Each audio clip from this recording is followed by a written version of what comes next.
Compound verbs in Marathi. In Marathi, verbs देणे, टाकणे, घेणे, बसणे, etc.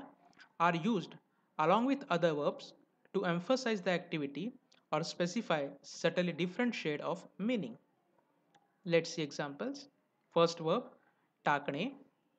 The meaning of टाकणे is to drop, but when it is used as a supporting verb, it is used to indicate that person is not interested or ready to take action and still is doing or being asked to do the activity.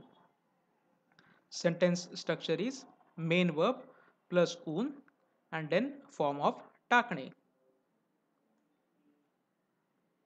So here I will read only Marathi sentences. You can go through the grammar details given here through the blog.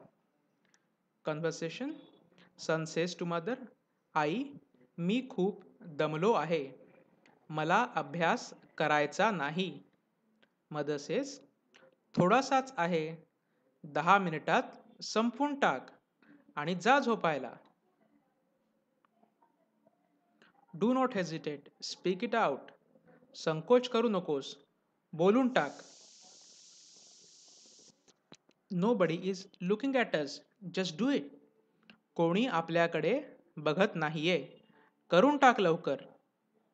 That dish tasted so bad, I somehow manage to gulp it.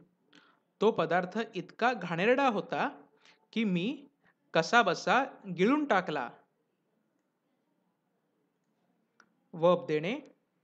Please refer this lesson for more details. Verb घेणे.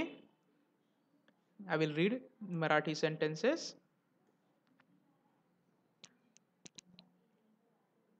I was writing a confidential letter. I went out for a minute to drink water. He quickly came and read the letter. मी गोपनीय पत्र लिहित होतो. एक मिनिटभर पाणी प्यायला बाहेर गेलो. तेवढ्यात त्याने येऊन पत्र वाचून घेतले.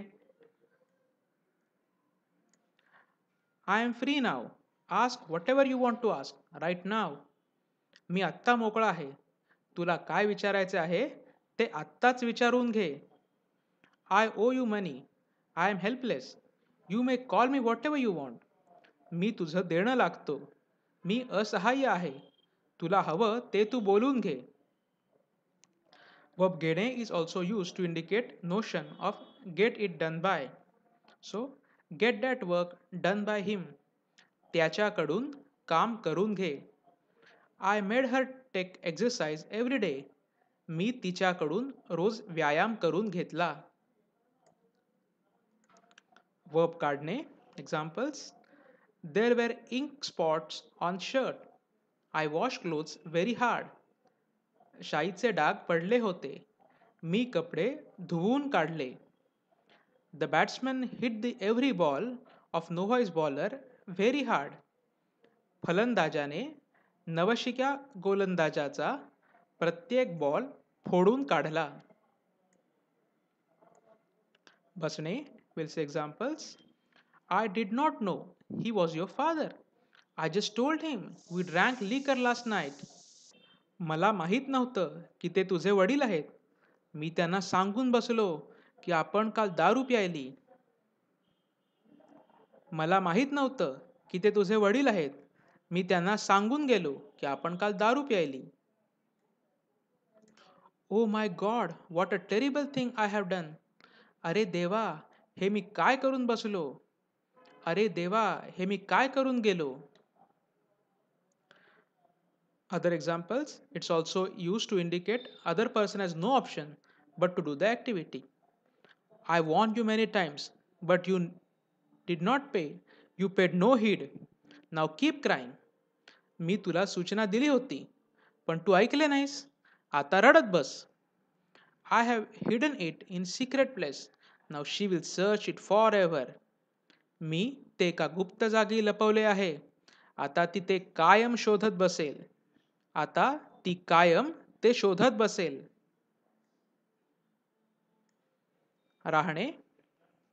Please use this please use this lesson for the grammar details of one form. I will read the Examples of other style. I forgot to tell you can also be said as it was missed to tell you. तुला सांगायचे राहिले. तुला सांगायचे राहून गेले. She was in hurry. She could not see the sign. ती घाईत होती. पाटी बघायची राहून गेली. ती घाईत होती. पाटी बघायची राहून गेली. ती घाईत होती. पाटी बघायची राहिली. Though verb राहणे is used for two different moods, so observe difference in sentence structure to get the correct meaning. बघत राहिलो, kept watching. बघायचे राहिले, missed to watch. बघायचे राहून गेले, missed to watch. बोलत राहीन, will keep talking or will keep saying. बोलायचे राहील, will miss talking or saying. बोलायचे राहून जाईल, will miss talking or will miss saying. Verb जाणे, examples. Your plan failed. Now at least start following my advice. तुझी योजना फसली. आता तरी माझे ऐकत जा. If he had taken exercise every day, then जर तू रोज व्यायाम करत गेला असतास तर other use of verb जाणे examples I was about to open door when I saw मी दरवाजा उघडायला गेलो तेवढ्यात मला पोलीस दिसले every time he tries to ask her for marriage he comes back afraid प्रत्येक वेळी तो तिला मागणी घालायला जातो आणि घाबरून परत येतो Thus, जाणे is used in three different meanings in three different ways. बोलत गेलो, kept speaking. बोलून गेलो, spoke unintentionally. बोलायला गेलो, was about to speak. Verb म्हणणे, let's see examples. If we think of eating mango, then आंबा खायचा म्हटला तर if we think of eating mango, then mangoes, it should be mangoes, plural. Okay, I change it. If we think of eating mangoes, then आंबे खायचे म्हटले तर if he decides to take revenge, then no one can stop him. जर त्याने सूड घ्यायचा म्हटला तर कोणीही त्याला थांबवू शकत नाही. Verb ठेवणे examples. Give him your information so that he can tell you when he finds any suitable opportunity. त्याला तुझी माहिती देऊन ठेव म्हणजे त्याला काही संधी दिसली की तो तुला सांगेल keep T ready I am coming in 2 minutes चहा करून ठेव मी 2 मिनिटात येतो आहे we have book tickets last week itself so that we can watch first day first show आम्ही मागच्या आठवड्यातच तिकिटे काढून ठेवली आहेत म्हणजे आम्ही पहिला शो बघू शकू Verb चुकणे examples I realized that it was fraud call I had already given my password माझ्या लक्षात आलं की तो फसवा फोन कॉल होता पण मी तर आधीच पासवर्ड सांगून चुकलो होतो King had given him promise that he will give up throne if guest wins bet राजा त्याला वचन देऊन चुकला होता की जर पाहुणा जिंकला तर तो सिंहासन सोडेल A conversation first person says Can you come with me for dinner आज रात्री जेवायला येशील का No I have decided plan for tonight with Mr. C नाही मी मिस्टर सीन बरोबर आजचा प्लॅन करून चुकलो आहे Verb येणे Please refer this lesson for use of this verb in passive voice sentences. Other examples. I was talking with him about his school life.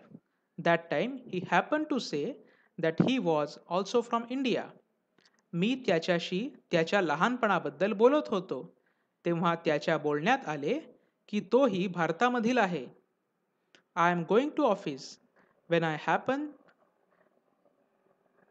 I was going to office when I happened to hear about auto rickshaw strike. मी ऑफिसला चाललो होतो तेव्हा रिक्षांच्या संपाबद्दल माझ्या ऐकण्यात आले. Thank you.